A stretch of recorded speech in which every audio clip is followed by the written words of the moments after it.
الحمد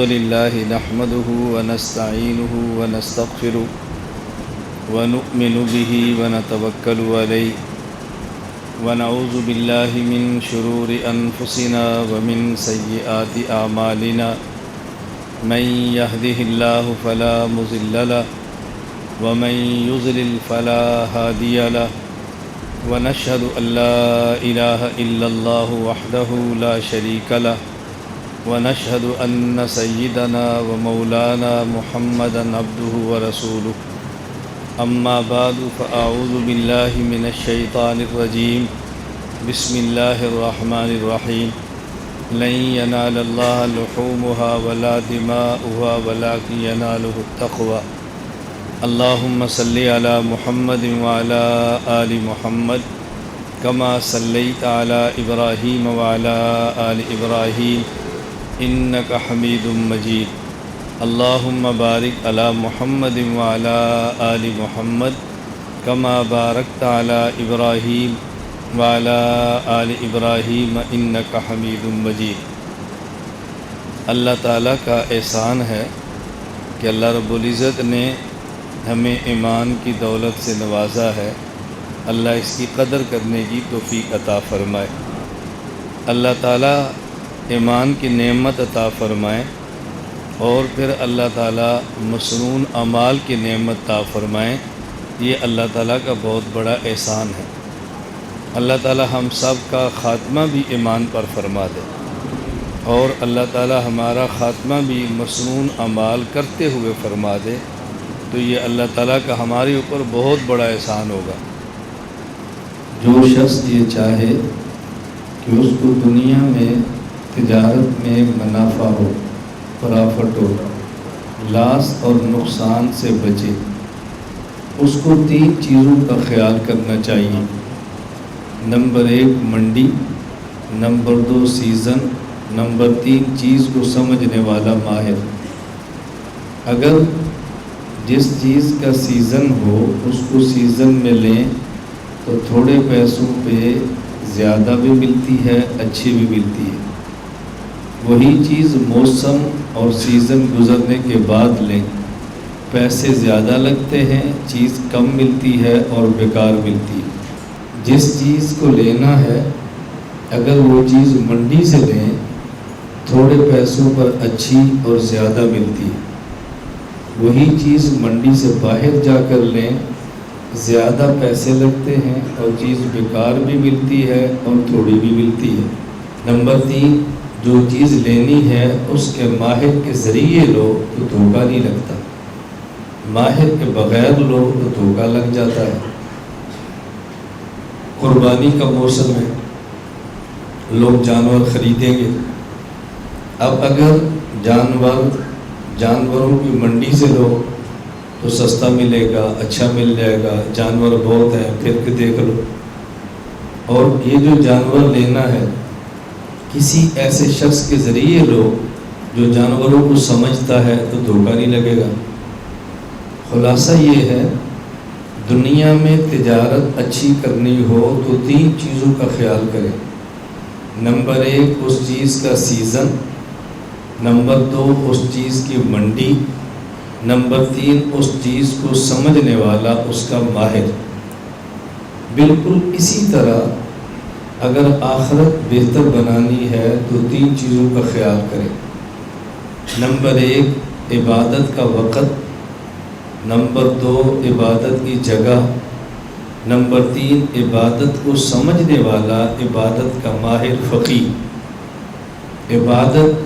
عبادت کے وقت میں کریں گے تو تھوڑی عبادت پہ اجر بہت ملے گا، وقت گزرنے کے بعد ملیں گے تو عبادت زیادہ ہوگی، اجر تھوڑا ہوگا، اور ممکن ہے اجر ہو ہی نہ کہ وقت گزر گیا۔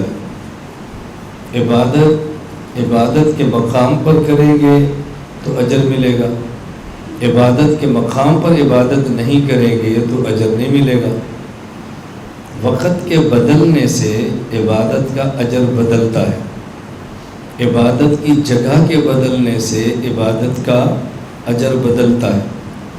پھر عبادت کے ماہر فقیہ مستند محقق عالم سے پوچھ کے کریں تو پھر عبادت کا مزہ آئے گا اور عبادت کا نتیجہ نکلے گا۔ ہم دعا مانگتے ہیں ربنا آتنا فی الدنیا حسنہ وفی الآخرۃ حسنہ، دنیا اچھی ہو اور آخرت اچھی ہو، اللہ پاک ہم سب کی بنا دے۔ ابھی ایک تو حج کا موسم ہے، ہم حج پہ نہیں ہیں، حجاج کے لیے دعا کرتے ہیں اللہ ان کے حج کو قبول فرمائے، اللہ تعالیٰ ان کو عافیت کے ساتھ واپس اپنے بچوں میں لائے۔ ہم حج میں تو نہیں ہیں لیکن ہماری عبادت کا وقت اور عبادت قربانی آنے والی ہے۔ آج ذوالقعدہ کی 28 تاریخ ہے، کل 29 ہے اور ہفتے کو یکم ذوالحج ہے۔ جو شخص ہمت رکھتا ہو وہ 9 روزے رکھے، یکم سے لے کر 9 ذوالحج تک، اور جس میں ہمت کم ہو وہ صرف 9 ذوالحجہ یوم عرفہ کا روزہ رکھے۔ اور یہ ذہن میں رکھ لیں کہ یوم عرفہ ہر علاقے کا 9 ذوالحج کا دن ہوتا ہے۔ میں نے کہا نا فقیہ سے پوچھیں، اس پر لوگ دھوکہ دیں گے۔ ادھر 8 ذوالحج ہوگا، لوگ کہیں گے جی آج روزہ یوم عرفہ کا رکھو، کیوں؟ وجہ ہمارا 8 ہوگا، اگر سعودی عرب ایک دن آگے ہوا، اگر آگے ہوا، ہمارا 8 ہوگا اور ان کا 9 ہوگا، 9 ذوالحج کو وقوف عرفہ کریں گے۔ ہمارا اگر 8 ہوا تو لوگ کہیں گے جی وقوف عرفہ تو آج ہے، یوم عرفہ تو آج ہے، لہذا یوم عرفہ کا روزہ 8 کو رکھو۔ حدیث پاک میں ہے اللہ کے نبی سے پوچھا گیا سئل عن صوم یوم عرفہ، یا رسول اللہ یوم عرفہ کے روزے کا اجر کیا ہے؟ تو آپ نے فرمایا یکفر الماضیۃ والباقیۃ، گزشتہ 1 سال کے گناہ بھی معاف کرتا ہے اور آئندہ ہونے والے 1 سال کے گناہ ایڈوانس اللہ معاف فرما دیتا ہے۔ یہ حدیث بھی سن لی، فضیلت بھی سن لی۔ اب مسئلہ کیا ہوگا؟ اگر سعودی عرب کا کل یکم ذوالحج ہو گیا تو ان کا ہوگا 9 اور ہمارا ہوگا 8۔ اب لوگ کہیں گے دیکھیں حدیث میں ہے یوم عرفہ کا روزہ، یوم عرفہ تو آج ہے، حاجی عرفات کے اندر ہے، لہٰذا روزہ آج رکھو۔ آپ کہیں گے بھی آج تو 8 ہے، وہ کہیں گے حدیث میں 8 اور 9 ذوالحج کا ذکر نہیں ہے، حدیث میں تو یوم عرفہ کا ہے، یوم عرفہ تو آج ہے، لہذا روزہ رکھو۔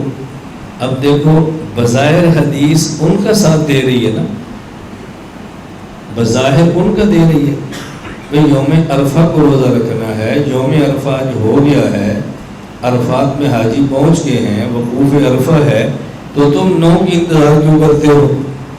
اس لیے ہم کہتے ہیں اب یہاں عبادت کے ماہر فقیہ سے رابطہ کریں۔ اگر اس بات کو مان لیا جائے کہ یوم عرفہ سے مراد وہ دن ہے جس دن حاجی عرفات کے میدان میں وقوف کرتے ہیں، اگر یہ مان لیا جائے پھر ہمیں یہ بتائیں کہ سعودی عرب میں یوم عرفہ کا دن ہوگا اور اسی وقت امریکہ میں رات ہوگی، وہاں دن ہوگا اور امریکہ میں تو رات کو روزہ رکھیں گے؟ جی دن کو بھی رکھیں گے، یوم عرفہ تو ابھی ہے۔ پھر اب سمجھ آ گیا؟ ہمارا اور سعودی عرب کا 2 گھنٹے کا فرق ہے، تو ہم 2 گھنٹے پہلے روزہ رکھیں گے، ان کا یوم عرفہ 2 گھنٹے بعد ہوگا، پھر کیا کریں گے؟ ہمارا بھی یوم عرفہ ان کا ختم ہونے میں 2 گھنٹے باقی ہیں اور ہمارا ختم ہو جائے گا تو ہم روزہ انتظار کریں گے کہ جب وہاں غروب ہوگا تو پھر کریں گے؟ جی پھر کیا کریں گے؟ اس لیے ہم ان محققین سے کہتے ہیں کہ تم حدیث کو سمجھے نہیں۔ حدیث کو سمجھنے والے شخص کا نام ہے امام اعظم ابو حنیفہ نعمان بن ثابت رحمۃ اللہ علیہ۔ اس لیے یوم عرفہ سے مراد ہر ملک کا 9 ذی الحج، یہ بات سمجھ آ گئی؟ تو روزے رکھنے ہیں 10 ذی الحج، اب نام ہے 10 کا اور رکھنے ہیں 9۔ یہ 9 کو 10 کیوں کہتے ہیں؟ 10 ذی الحج کا روزہ تو نہیں ہے۔ کوئی تمہیں محقق کہہ دے گا کہ حدیث پاک میں فضیلت ہے ذی الحج کے 10 دنوں کی۔ 10 دن تو تب بنیں گے جب آپ 10 کو روزہ رکھو، جب 10 کو نہیں رکھو گے تو 10 کیسے بنیں گے؟ بات سمجھ آئی؟ اچھی طرح سمجھ لو۔ بسا اوقات کثرت کا اعتبار ہوتا ہے۔ کس کا اعتبار ہوتا ہے؟ ایک آدھ گھنٹے، ایک آدھ منٹ، ایک آدھ دن کی گنتی اس میں نہیں ہوتی۔ 10 ذی الحج کو تو روزہ رکھ ہی نہیں سکتے کہ اللہ کے نبی نے 5 دنوں کا روزہ رکھنے سے منع فرمایا ہے۔ یکم شوال، 10 ذی الحج، 11 ذی الحج، 12 ذی الحج اور 13 ذی الحج۔ 10 کا تو رکھ ہی نہیں سکتے، مکروہ ہے، جائز ہی نہیں ہے۔ تو یہ ایسے ہوتا ہے، ایک آدمی ہمارے پاس آیا اور وہ ہمارے پاس رہا ہے 29 دن، مہینہ ہے 30 کا۔ آپ کہاں گئے تھے؟ میں جی سرگودا گیا تھا، مرکز میں رہا ہوں، خانقاہ میں رہا ہوں۔ کتنے دن؟ ایک مہینہ ہے 30 دن کا، اور وہ ٹھہرا 29 دن، وہ کہہ رہے ایک مہینہ۔ آپ کہتے ہیں جھوٹ بول رہے، بولو، کہہ رہے نہیں؟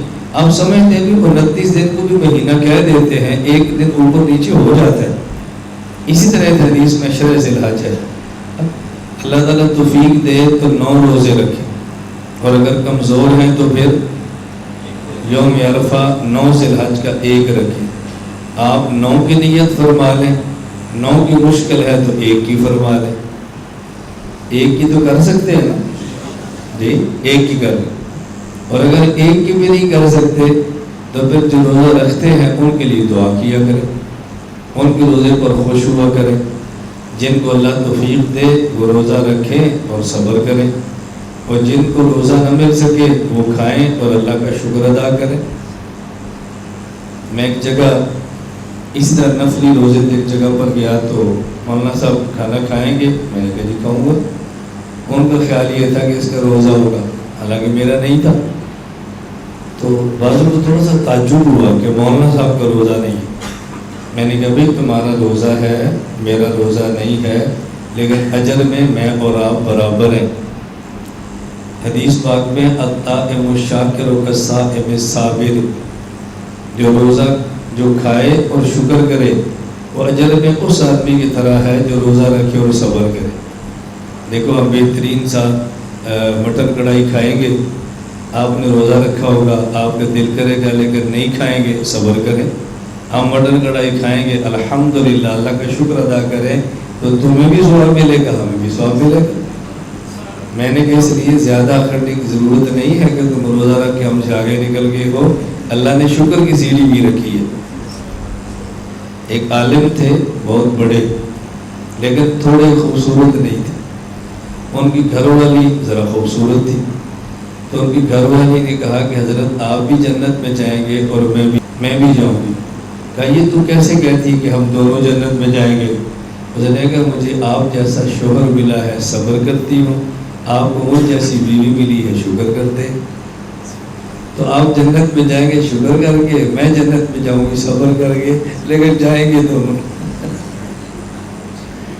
جائیں گے دونوں۔ تو صبر اور شکر دو اللہ نے جنت کے راستے رکھے، تو روزے کی نیت کریں، ٹھیک ہے انشاءاللہ۔ پھر ہم نے ان دنوں میں قربانی کرنی ہے۔ قربانی میں آپ چاہیں تو بکری، بکرا، بھیڑ، دمبا، گائے، بیل، بھینس، کٹا، اونٹ، اونٹنی، جو چاہے قربانی کریں۔ آپ بھینس کی بھی قربانی کرنا چاہیں تو جائز ہے، اور بھینس کی قربانی کے لیے 4 دلائل ہیں ہمارے پاس۔ نمبر 1 حدیث، نمبر 2 علماء کا اجماع، نمبر 3 قیاس، نمبر 4 لغت۔ میں دلائل نہیں دے رہا، جب آپ بیان سے فارغ ہوں آپ مکتبہ جائیں اور مسائل قربانی کے عنوان پر میرا ایک چھوٹا سا کتابچہ ہے، وہ ساتھ لے جائے اور کوشش کرے ایک نہیں 10 لے جائے. یہ مفت نہیں ملے گا، قیمتاً ملے گا. ایسا نہ ہو کہ آپ مکتبے میں جا کر کو جی 10 تو کہ پیسے کو ساجری کا لے جائیں. ہم نے اس لیے 10 مانگ. یہ میں اپنا ذاتی تجربہ بتا رہا ہوں، سنی سنائی بات نہیں کر رہا، سنی سنائی نہیں. میرے ساتھ ایسے ہوا. میں جب کہتا ہوں کہ آپ یہ کتاب لے لو، ایک کتاب لے لو، 2 ساتھی ہیں، 3 ہے، کتاب لو. کتنے کی ہے جی؟ 50 کی. نہیں، ایک کو دے دیں، ہم انشاءاللہ باری باری مطالعہ کر لیں گے. اور بعض لوگوں میں کہتا ہوں کہ یہ کتاب کتنے کی ہدیہ ہے، استاد جی ایک اور دے دو، ہمارے ٹیچر ان کے مطالعے کو بڑا ذوق ہے کہ میں ان کو بھی دوں گا. قیمتاً 2 تو 3 ایک پر کھڑے ہوتے ہیں، اور جب ہدیتاً 2 تو 1 2 اور مانگ رہا ہوتا ہے. تو آپ بھی مسائل قربانی کا کتابچہ لے لیں، اس میں دلائل موجود ہیں. بھینس کی قربانی کرنا جائز ہے، گھبرائیں مت. ہاں البتہ گھوڑے کی قربانی کرنا جائز نہیں ہے، مرغ کی قربانی کرنا جائز نہیں ہے، انڈے کی قربانی کرنا جائز نہیں ہے. ابھی جو میں مسائل بتا رہا ہوں نا، آپ نے کہنا استاد جی اس کی کیا ضرورت ہے. اور جب قربانی کے دنوں میں یہ مصیبت کھڑی ہوگی نا، تو پھر آپ نے فون کر کہنا استاد جی کوئی دلیل ہے. پھر جب مجھے لوگ کہتے ہیں دلیل ہے، میں کہتا ہوں اگلے سال مسئلہ پوچھنا. کیوں؟ میں نے کہا سانپ گزر گیا، اس کی لکیر کو مارنے سے سانپ نہیں مرے گا، دوبارہ سانپ آنے کا انتظار کرو. دیکھو یہ مرکز اہل سنت والجماعت، خانقاہ حنفیہ، عالمی اتحاد اہل سنت والجماعت کی کتنی بڑی خوبی ہے کہ وقت آنے سے پہلے ہم آپ کو خبردار کر دیتے ہیں، ہوشیار ہو جاؤ. آنے سے پہلے دلائل دیتے ہیں، بھائی دلائل سیکھ لو، کتابچے پاس رکھو، لٹریچر پاس رکھو. لاہور ڈینگی مچھر آتا ہے، سپرے سرگودی ہوتا ہے. جی یہ ڈینگی ہے، نہیں سپرے کیوں؟ کہیں آ نہ جائے. کوئی بھی اعتراض نہیں کرتا چونکہ جان سے پیار ہے. اور وقت نہ آئے ہم مسئلہ بتا دیں تو اعتراض کرتے ہیں اس کی ضرورت کیا تھی. تو جن کو جان سے پیار ہے وہ وقت سے پہلے سپرے کرتے ہیں، اور جن کو ایمان سے پیار ہے وہ وقت سے پہلے حفاظتی بیان سنتے ہیں. ایمان کی قیمت جان سے بہت زیادہ ہے، ایمان کی قیمت جان سے بہت زیادہ ہے. بعض لوگ جان کے لیے ایمان تباہ کرتے ہیں، ہم کہتے ہیں جان قربان کرو ایمان کے لیے. تو نہیں سمجھے. بعض بندے میری ساری باتیں سمجھتے ہیں، اور بعضوں کو سمجھانے کے لیے مجھے کھولنا پڑتا ہے کہ میں کون سی جان کا رونا رو رہا ہوں. اب تو سمجھ آ گئی نا آپ کو. یہ بات کھولنا بہت ضروری ہے، کھول کے سمجھانا بہت ضروری ہے. تو یہ میں عرض کر رہا تھا، خیال کرو.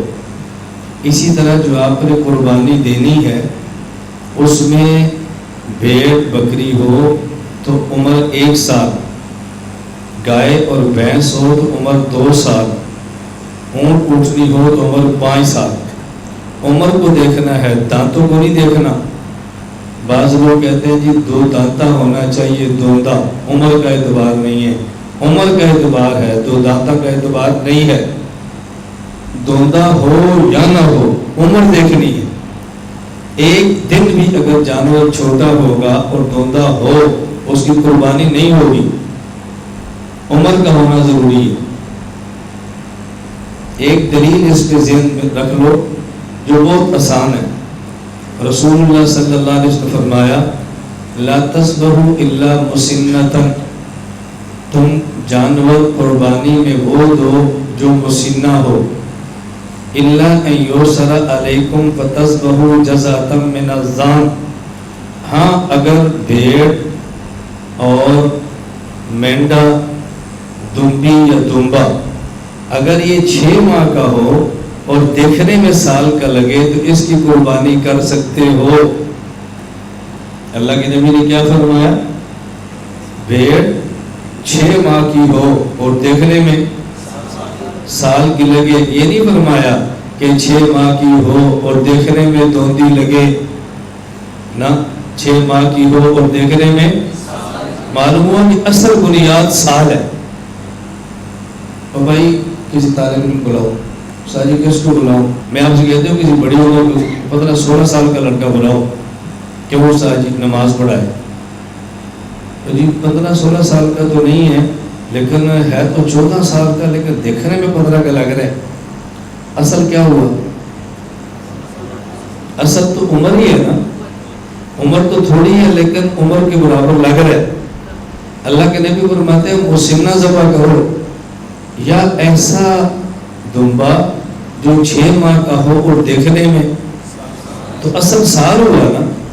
اصل تو دادا تو نہ ہوا. دیکھو کتنی آسان سی دلیل ہے. جو آپ نے قربانی کرنی ہے 10، 11 اور 12 3 دن، چوتھے دن قربانی نہیں ہے. اس غلط فہمی کے اندر مبتلا نہ رہنا کہ چوتھے دن بھی قربانی ہے. لوگ آپ کو دلیل پیش کریں گے. اللہ کے نبی فرماتے ہیں ایام و تشریق کلھا ذبح، کہ جو تشریق کے دن ہیں وہ سارے قربانی کے دن ہیں. لہذا تشریق کا دن تو 13واں بھی ہے تو قربانی 13ویں دن بھی ہے. وہ آپ کو دلیل پیش کریں گے. آپ نے ان دلائل سے پریشان نہیں ہونا، اس پر ہمارے پاس جوابات موجود ہیں. حدیثیں کئی قسم کی ہیں. بعضوں میں ایام و تشریق کلھا ایام و اکل و شرب و نکاح، اور ایک حدیث ہے یہ ایام و تشریق کلھا ذبح. یہ جو ذبح والی حدیث ہے یہ نہایت ضعیف ہے، اور وہ روایت جس میں ذبح کا لفظ نہیں ہے، کھانے پینے اور نکاح کا ذکر ہے، وہ صحیح ترین حدیث ہے. وہ کیا ہے؟ صحیح ترین حدیث ہے. اب دیکھو صحیح ترین کو چھوڑا جا رہا ہے ضعیف کی وجہ سے، اور ہمیشہ شور ڈالا جاتا ہے کہ دلیل میں حدیث صحیح ہونی چاہیے. تو قربانی کے دن 3 ہیں. Number 1 10، number 2 11، number 3 12. اس کا خیال رکھیں. اور جو جانور آپ نے قربانی میں ذبح کرنا ہے اس جانور کا گوشت خود بھی کھائیں، رشتہ داروں کو بھی دیں، مساکین اور غربا کو بھی دیں. قرآن کہتا ہے القانے والمعتر، محتاج کو بھی دو، جو محتاج نہیں اس کو بھی دو. اب مسئلہ سمجھیں. اگر کوئی شخص قربانی کے جانور کو ذبح کرے اور جانور کی ایک بوٹی بھی کسی غریب کو نہ دے، پورا جانور ذبح کر کے سارا گھر میں رکھ لے، اور اس کے قربانی کے ثواب میں ذرہ برابر بھی کمی نہیں ہوگی.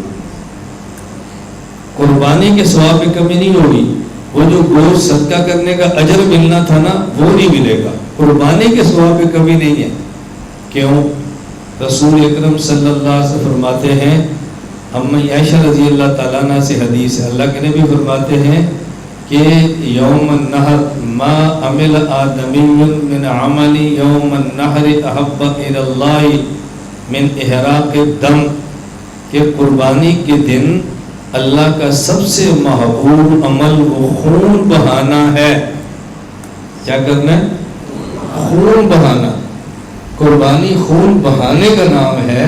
قربانی جانور کے گوشت کو صدقہ کرنے کا نام نہیں ہے. قربانی جانور کے صدقہ کرنے کا نام نہیں ہے. توجہ رکھنا. جہاں تک میں آپ کو لے جانا چاہتا ہوں میں نے وہ بات سمجھانی ہے. رسول اللہ صلی اللہ علیہ وسلم فرماتے ہیں، اللہ کے نبی کی حدیث ہے، اللہ کے نبی نے فرمایا قربانی کے دن سب سے زیادہ محبوب عمل اللہ کے ہاں خون بہانا ہے. وَإِنَّهُ لَيَأْتِي يَوْمَ الْقِيَامَةِ بِقُرُونِهَا وَأَشْعَارِهَا وَأَظْلَافِهَا. قیامت کے دن جانور کے سینگ کا بھی اجر ملے گا، جانور کے بال کا بھی اجر ملے گا، جانور کے پاؤں اور کھر کا بھی اجر ملے گا. 3 چیزیں فرمائی. نمبر 1 سینگ، نمبر 2 بال، نمبر 3 کھر. سینگ کھاتے ہیں، صدقہ دیتے ہیں، کسی کو ہدیہ دیتے ہیں. بال، کھر، گوشت دیتے ہیں اس کا ذکر نہیں ہے. پائے دیتے ہیں اس کا ذکر نہیں ہے. مغز دیتے ہیں اس کا ذکر نہیں ہے. تو 2 چیزیں صدقہ یا ہدیہ میں دیتے ہیں اس کا ذکر نہیں کیا، اور جو نہیں دیتے پھینک دیتے ہیں اس کا بتایا جا رہا ہے کہ اللہ اس پہ اجر دے گا. دیکھو نا, اس پہ بتایا جا رہا ہے کہ اللہ تعالیٰ اس پہ اجر دے گا. معلوم ہوا کہ قربانی کا تعلق گوشت سے نہیں ہے, قربانی کا تعلق جانور کے ذبح کرنے سے. ذرا بات سمجھنا, اس کا اللہ کے نبی نے ذکر کیوں نہیں فرمایا؟ اب میں 2-3 عقیدے چھیڑنے لگا ہوں, ذرا اچھی طرح سمجھیں. قرآن کریم میں ہے لا تقولوا لمن يقتل في سبيل الله اموات بل احیاء, جو اللہ کے راستے میں قتل ہو جائے شہید, اس کو مردہ نہ کہنا, بل احیاء, بلکہ بولو, بلکہ زندہ ہے نہیں بلکہ زندہ کہنا. بھئی آیت تو سمجھو نا, قرآن کیا کہہ رہا ہے؟ لا تقولوا لمن يقتل في سبيل الله اموات, لا تقولوا اموات, اموات نہ کہنا, بل آپ کہتے ہیں بل زندہ ہے, بل احیاء, بل قولوا احیاء. قرآن کیسے پوری بات کرتا ہے؟ مردہ نہیں کہنا, تو پھر کہنا کیا ہے؟ بولو. میں کہتا ہوں قرآن کیسے کھولتا ہے اور ہم کیسے گول گول بات کرتے ہیں. بھائی عالم کا حق ہے امت کو سمجھائے کہ یہ کرنا ہے, اور یہ بھی ساتھ بتانا ہے کہ یہ نہیں کرنا. یہ بتانا ہے کہ نماز پڑھنی ہے, اور یہ بھی بتانی ہے کہ کہاں پڑھنی ہے کہاں نہیں پڑھنی. قرآن کیسے کھول رہا ہے؟ لا تقولوا لمن يقتل في سبيل الله اموات, اموات نہ کہنا, بل احیاء, بل درمیان میں کیا ہوگا؟ بل قولوا احیاء. لا تقولوا اموات بل قولوا احیاء, اموات نہیں کہنا بلکہ احیاء کہنا ہے. بلکہ احیاء, وہ تو ہم نہ کہیں تو پھر بھی زندہ ہیں, کہیں تو پھر بھی زندہ ہیں, لیکن کہیں گے تو ہمارا ایمان ہوگا نا. کہو, سمجھ آ رہی بات؟ اچھا, یہاں پہ شہید کے بارے میں فرمایا, نبی کے بارے میں فرمایا نہیں فرمایا. یہ چھوٹا سا جملہ یاد رکھ لیں, 2 بیماریاں بہت اہم ہیں جس سے بچنا چاہیے. نمبر 1 بد زبانی, نمبر 2 بد گمانی. نمبر 1 بد زبانی, نمبر 2 بد گمانی. عجیب بات یہ ہے, یہ بد زبانی اور بد گمانی کو اللہ نے بیان کیا ہے ایک عقیدے کے ساتھ. لا تقولوا لمن يقتل في سبيل الله اموات, بد زبان نہ ہونا کہ اموات کہہ دو. لا تحسبن الذين قتلوا في سبيل الله امواتا, بد گمان نہ ہونا کہ ان کو زندہ نہ مانو. یعنی حیات النبی, حیات و شہداء کا وہ مسئلہ ہے جہاں اللہ نے بد زبانی سے بھی منع کیا ہے اور بد گمانی سے بھی منع کیا. میں اپنے لفظوں میں یوں سمجھاتا ہوں کہ مسئلہ سمجھایا ہے, بد زبانی بھی جرم ہے اور بد گمانی بھی جرم ہے. اور مثال کیا دی ہے؟ بولو, تو تم بھی سیکھو نا عقیدہ. مثال کیا دی ہے؟ حیات النبی, حیات الشہداء. بھئی جب بھی کوئی ہم بات کہتے ہیں تو مثال دیتے ہیں نا.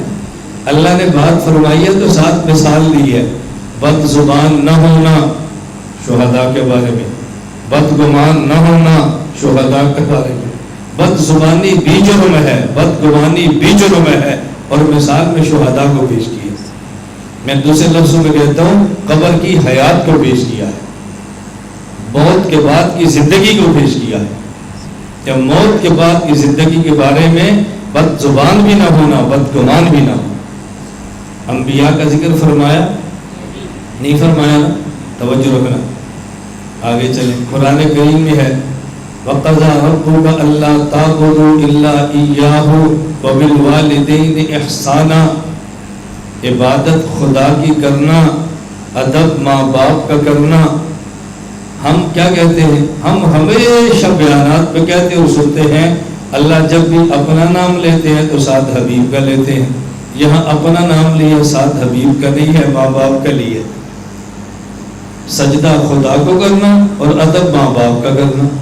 یا یہ نہیں کہ وہ مل وَقَضَىٰ رَبُّكَ أَلَّا تَعْبُدُوا إِلَّا إِيَّاهُ وَبِمُحَمَّدٍ إِحْسَانًا. حضور کا نام نہیں لیا، والدین کا لیا ہے. کیوں؟ بات سمجھ آ گئی؟ میں نے ایک مسئلہ سمجھایا نا، میں 3 مثالیں دے دی. وجہ یہ ہے، توجہ رکھنا. وجہ میں ایک پہلے مثال دیتا ہوں پھر بات سمجھانی آسان ہوگی. جلسے والے اعلان کرتے ہیں بھائی فلاں تاریخ کو جلسہ ہے، اور اشتہار پہ لکھتے ہیں کہ جلسے میں آنے والے سامعین کو کھانا کھلایا جائے گا. سامعین کو کھانا کھلایا جائے گا. آپ نے جلسے کا اشتہار چھاپ دیا، اعلان لاگ دیا کہ جی سامعین کو کھانا کھلایا جائے گا. مجھے آپ نے بیان کے لیے بلا لیا. جب بیان سے فارغ ہوئے تو میں نے کہا کھانا. آپ کہتے مولانا صاحب ہم نے سامعین کا اعلان کیا. آپ تو سامعین نہیں ہیں، آپ تو خطیب ہیں. تو یہ بات ٹھیک ہے؟ بولو. اب اگر جلسے میں سامعین کا اعلان کریں تو خطیب کا کھانا خود بخود سمجھ آتا ہے. اور اگر اشتہار پہ یہ اعلان کرے بھئی سب حضرات بیان سننے کے لیے تشریف لائیں گے، جو مولانا صاحب بیان کرنے کے لیے آئیں گے ان کو کھانا کھلایا جائے گا. میں نے بیان کر دیا، میرا دسترخوان لگ گیا. آپ کہتے ہیں جی کھانا. میزبان کہتے ہیں ہم نے تو لکھا تھا مولانا صاحب کی، تمہارا کس نے لکھا؟ بات سمجھنا. اگر جلسے پہ بیان کرنے والے کے کھانے کا اعلان کر دیا جائے تو بیان سننے والوں کا کھانا سمجھ میں آتا ہے. اور اگر بیان سننے والوں کے لیے اعلان کر دیا جائے تو کرنے والے کا خود سمجھ آتا ہے. اسے کہتے ہیں ادنا اور اعلیٰ. بات سمجھ آئے؟ اگر کوئی چیز ادنا کے لیے بتا دی جائے تو اعلیٰ کے لیے خود سمجھ آتی ہے، اور اعلیٰ کے لیے بتا دی جائے تو ادنا کے لیے سمجھ نہیں آتی. اب بات سمجھنا. اگر اللہ فرما دیتے سجدہ خدا کو کرو، ادب محمد کا کرو، تو والدین کا سمجھ آنا تھا؟ صلی اللہ آنا تھا؟ نہیں. اور جب اللہ نے وبالوالدین احسانہ فرما دیا، وبمحمد احسانہ سمجھ آ گیا. ماں باپ کا ادب اس وجہ سے ہے، میں نے ماں باپ کا ادب کرنا ہے کیونکہ ان کی وجہ سے وجود صرف مجھے ملا ہے، لیکن میرے ماں باپ کو وجود ان کے ماں باپ کی وجہ سے، ان کو وجود آدم علیہ السلام کی وجہ سے، آدم علیہ السلام کو وجود حضرت محمد کی وجہ سے. وبمحمد احسانہ کہنے سے وبالوالدین احسانہ سمجھ نہیں آنا تھا، وبالوالدین احسانہ کہنے سے بمحمد احسانہ سمجھ آیا. سمجھ آ گئی بات؟ اگلی بات اب سمجھو. اللہ فرما دیتے نبی موت کے بعد زندہ ہے، تو شہید کی حیات سمجھ نہیں آنی تھی. یہ شہید کون ہے؟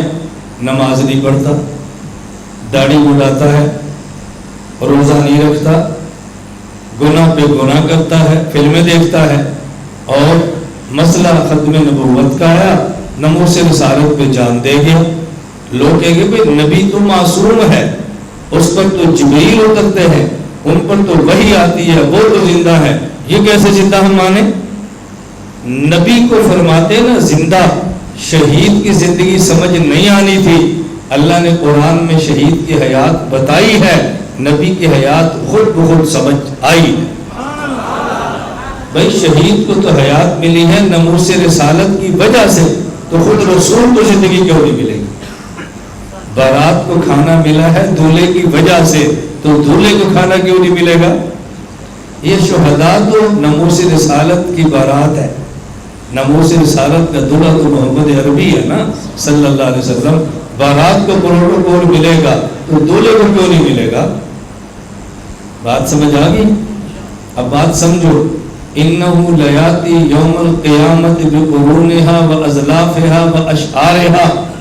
اگر اللہ تعالیٰ یہ بات فرما دیتے کہ قیامت کے دن جو دنیا میں تم نے جانور کا گوشت صدقہ کیا اجر ملے گا، دماغ پر اجر ملے گا، سری پائے پہ اجر ملے گا، کلیجی اوجری پہ اجر ملے گا، جو تم نے جانور کا گوشت دیا اجر ملے گا، بال وہ تو تم نے پھینک دیے تھے، اس پہ اجر کس بات کا؟ کھر تو پھینک دیے تھے، اس پہ اجر کس بات کا؟ اگر اللہ گوشت کا اجر بتا دیتے تو کھر، بال اور سین اس کا اجر سمجھ نہیں آنا تھا۔ اللہ کے نبی نے سین، کھر اور بال کا اجر بتایا ہے تو گوشت کا اجر خود بخود سمجھ آیا۔ جب گوشت اور کھر پہ اجر ہے تو جانور کے گوشت پہ کیوں نہیں ہوگا؟ اس کی تو ضرورت نہیں بتانے کی۔ یہ میں نے کہا اب ایک مسئلہ سمجھ لیں، اگر کوئی شخص بھول جائے، نماز رہ جائے تو قضا کرے، پڑھے، سو گیا نماز رہ گئی، جب نیند سے اٹھے تو پڑھے، اور جان بوجھ کے نماز چھوڑی ہے جب توبہ کرے تو نمازیں لوٹائے۔ ہمارے ایک ہوتا ہے مذہبی سکالر، وہ مرد ہوتا ہے، ایک ہوتی ہے مذہبی سکالرہ، وہ عورتیں ہوتی ہیں۔ ہمارے یہاں مذہبی سکالروں کی بھی کمی نہیں ہے، مذہبی سکالرات کی بھی کمی نہیں ہے۔ اسی طرح کہ ہمارا ایک مذہبی سکالرہ ہے جو آتی ہے میڈیا پر، ان کا موقف کیا ہے؟ اگر بھول جائیں نماز رہ جائے تو پڑھیں، اگر سو جائیں نماز رہ جائے تو پڑھیں، اور جان بوجھ کے 10 سال بھی نمازیں چھوڑ دی ہیں تو اس کی کوئی قضا نہیں، بس توبہ کافی ہے۔ دلیل کا دلیل یہ ہے، حدیث پاک صحیح بخاری کی ہے، اللہ کے نبی فرماتے ہیں من نام عن صلاۃ او نسیہا، کوئی آدمی سو جائے نماز رہ جائے، بھول جائے نماز رہ جائے، جب یاد آئے تو تب پڑھے، اور جب نیند سے بیدار ہو تو تب پڑھے۔ اس میں بھول کر نماز پڑھنے کی بات تو ہے، سو جائے نماز رہ جائے تو بات ہے، جان بوجھ کے چھوڑے اور پھر پڑھے اس کا حدیث میں ذکر نہیں ہے۔ دیکھو میں نے کہا تھا نا، عبادت کے ماہر سے پوچھنا ضروری ہے، ماہر سے رابطہ نہیں ہوگا تو دھوکا لگ جائے گا۔ اس لیے لوگ کہتے ہیں نا جی آپ کی طرف لوگ کم آتے ہیں، ادھر زیادہ جاتے ہیں۔ میں نے کہا کہ ادھر جھوٹ بولتا ہے۔ ہمارے پاس تو ہے کہ حضرت میں نے توبہ کی ہے، کب والے ہوئے تھے؟ 15 سال کی عمر، کتنی عمر ہو گئی ہے؟ 30۔ بیٹا 15 سال کی نمازیں قضا کرو۔ انہوں نے کہا دین بہت مشکل ہے، چلو، اور ادھر جائیں گے ہاں جی میں نے توبہ کر لی ہے، بس ہو گئی نمازوں کی ضرورت ہی نہیں ہے، جو نمازیں چھوڑی ہے سو کر چھوڑی جی، 2-4 تھیں چلو وہ لٹا لو، باقی تو آپ نے جان بوجھ کے چھوڑی ہے، اس کا تو حدیث میں لٹانے کا ذکر ہی نہیں ہے، تو لوگ تو جائیں گے نا ادھر۔ مسئلہ بھی آسان ہو اور بتانے والا بھی سکالر نہیں سکالرہ ہو تو بندہ کیوں نہیں جائے گا؟ اب جواب آپ کو سمجھ آ جانا چاہیے۔ دیکھو توجہ رکھنا، توجہ رکھنا، اللہ کے نبی فرماتے ہیں میری امت کی بھول چوک معاف، میری امت کی سو کر کوئی گناہ کر لیں تو معاف۔ کوئی آدمی سویا ہو کسی کو گالی دے دے، گناہ نہیں ہے، کوئی گناہ نہیں، بھول بھی معاف، سو کر بھی کام کرے وہ بھی معاف۔ اب حضور کیا سمجھا رہے ہیں؟ نماز ایسی چیز ہے، بھول جائے تو تب بھی معاف نہیں، سو کر رہ جائے تو تب بھی معاف نہیں، تو جب جان بوجھ کر رہ جائے گی پھر کیسے معاف ہوگی؟ پھر کیسے معاف ہوگی؟ اگر اللہ کے رسول یہ مسئلہ بتاتے جو جان بوجھ کے نماز چھوڑے وہ اپنی نماز لٹائے، ایک بندہ کہے گا میں نے جان بوجھ کے نہیں چھوڑی، میں تو بھول گیا تھا۔ جو جان بوجھ کے چھوڑے وہ لٹائے، ایک بندہ کہے گا میں نے جان بوجھ کے نہیں چھوڑی، میری تو آنکھیں نہیں کھلی، گنجائش نکل آئی نا۔ تو اللہ کے نبی اگر یہ فرماتے جو جان بوجھ کے چھوڑے وہ لٹائے، بھول کے چھوڑنے والا مسئلہ سمجھ نہ آتا، سو کر چھوڑنے والا مسئلہ سمجھ نہ آتا۔ نبوت نے سو کر نماز چھوٹ جائے مسئلہ بتایا، بھول جائے نماز رہ جائے تو مسئلہ بتایا، جان بوجھ کے چھوڑ جائے تو مسئلہ خود بخود سمجھ آیا۔ اب آپ کے ذہن میں ایک سوال اور آئے گا، پتہ نہیں آپ کے ذہن میں آنا بھی ہے کہ نہیں آئے گا، آپ نے بعد میں کہہ رہا ہے ہمارے ذہن میں نہیں تھا، آپ خواہ مخواہ کہتے ہیں سوال آئے گا، لیکن کسی کے ذہن میں تو آ سکتا ہے نا۔ سوال کیا ذہن میں آئے گا؟ اللہ کے نبی تینوں باتیں فرما دیتے. جب بھولنے کا مسئلہ بتایا، سو جانے کا مسئلہ بتایا، تو اسی حدیث میں جان بوجھ کر چھوڑنے والا بھی بتا دیتے. تو سمجھ آ گئی؟ سوال جواب سمجھو. ہم نے کہا ہر مسئلے پر حدیث یہ شان نبی کی ہے، اور کئی مسئلوں پر ایک حدیث یہ شان آخری نبی کی ہے. ہمارے حضور صرف نبی نہیں ہیں، آخری نبی ہے. کیا ہے؟ آخری نبی ہے. شہید پر بھی آئے، نبی پر بھی آئے، یہ نبی کا کام ہے. حضور آخری نبی ہے. سین کھر بال پر بھی حدیث، گوشت پر بھی حدیث، یہ نبی کا کام. حضور آخری نبی ہے. ایک شان ہے نبی کی، ایک شان ہے آخری نبی کی. ہر مسئلے پر حدیث یہ شان نبی کی ہے، اور کئی مسائل کے لیے ایک حدیث یہ شان آخری نبی کی ہے. اب تمہیں یہ فتنہ سمجھ آنا چاہیے، جو ہر مسئلے پر حدیث پوچھے اس سے پوچھو تو نے کلمہ نبی کا پڑھا ہے یا آخری نبی کا؟ تو نے کلمہ نبی کا پڑھا ہے یا آخری نبی کا؟ یہ نبی کا پڑھا ہے پھر تو مسئلہ بدل گیا. آخری نبی کا پڑھا ہے. آخری نبی کی شان یہ نہیں ہے. آخری نبی کی شان کیا ہے؟ فضلت علی الانبیاء بست اوتیت جوامع الکلم. نبی وہ ہے جسے کلم ملتے ہیں، آخری نبی وہ ہے جسے جوامع الکلم ملتے ہیں. اب سمجھ آ گئی؟ میں نے صرف اب دیکھو میں نے تھوڑے سے وقت میں کتنے عقائد اور کتنے مسائل آپ کی خدمت میں پیش کر دیے ہیں. اس کی قدر کرو، اس کو سمجھو، پھر یہ آگے سمجھاؤ. میں اس لیے کہتا ہوں کہ ہمارے بیان مسلسل سنو. ابھی ہر سیزن پر سوال ہوتے ہیں. اب سیزن شروع ہے، سوال آئیں گے. جو مجھے سوال کرتا ہے میں نے کہا میرے بیان سنیں. آپ بیان ان کے سنتے ہو، سوال ہم سے پوچھتے ہو. کلپ ان کے دیکھتے ہو، سوال ہم سے پوچھتے ہو. پوچھتے ان کی پڑھتے ہو، سوال ہم سے پوچھتے ہو. میں کہتا ہوں وہ پوچھتے چھوڑو، پوچھتے بھی ہماری پڑھو، کتابیں بھی ہماری پڑھو، بیان بھی ہمارے سنو. پھر کچھ کال رہ جائے تو پھر سوال بھی کرو. بات سمجھ آئی؟ پھر سوال بھی کرو.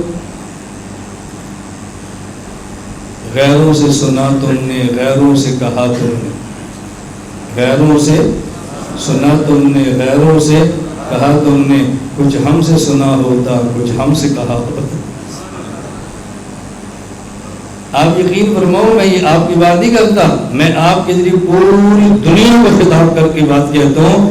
الحمدللہ ہم نے امت کی الجھنیں دور کر دی، ہم نے اشکالات کے دروازے بند کر دیے ہیں، ہم نے اعتراضات کو نوک پہ اڑا دیا ہے.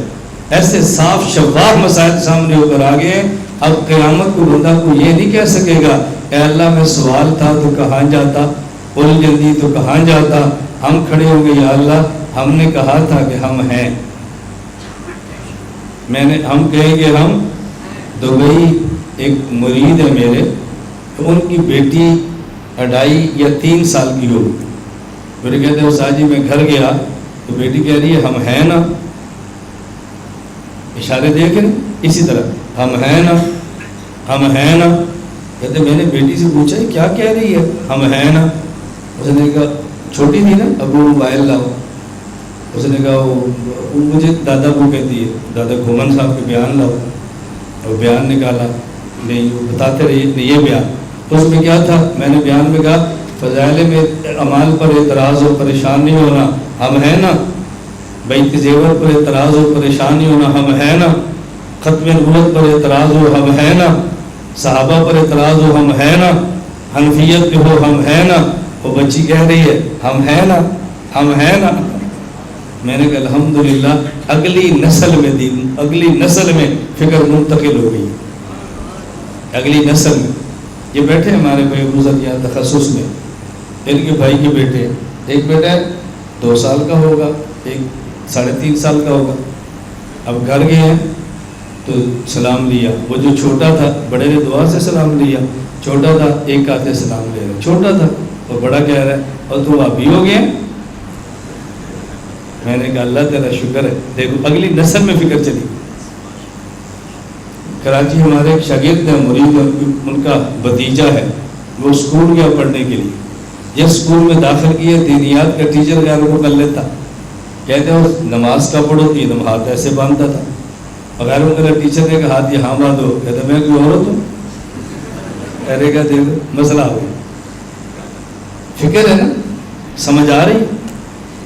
میں خیبر پختونخوا یا جمعیت کے سیکریٹریٹ جو وہاں پشاور میں ہے، وہ بیٹھے تھے، مولانا گل نصیب صاحب کا بیٹا تھا، 10-12 سال کا ہوگا.